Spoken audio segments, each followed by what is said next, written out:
হাফেজ তারাবি পড়ায়া টাকা নিতে পারবো কিনা, ঠিক না? আরে যে মুফতি সাহেবরা খুব ফতুয়া দেয়, ঠিক না? এটাই তো জিজ্ঞেস করেন, ঠিক না?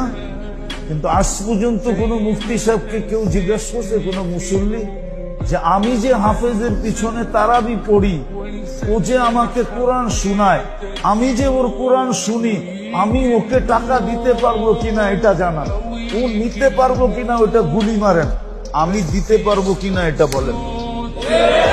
এই প্রশ্ন আজ পর্যন্ত কেউ করছে? হ্যাঁ না, সেক্রেটারি করছে জিজ্ঞান, না সভাপতি করছে জিজ্ঞান, না মসজিদ কমিটি করছে জিজ্ঞান। হাফেজ নিতে পারবো কিনা এটা প্রশ্ন করে, এটা প্রশ্ন করে না আমি দিতে পারবো কিনা।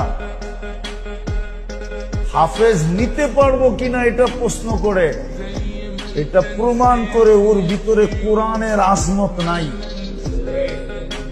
কোরআনের গুরুত্ব নাই, মহত্ব নাই, বড়ত্ব নাই, ও কোরআন সম্বন্ধে কিছু জানেই না। রাগ হয় না, ও কোরআন সম্বন্ধে কোনো গুরুত্ব নাই, ও জানে না কোরআন কি জিনিস। কোরআনের মহত্ব যদি থাকতো তাহলে মুসল্লিরা হাফেজকে সোনার হার দিতে দিতে ডাইকা দিত।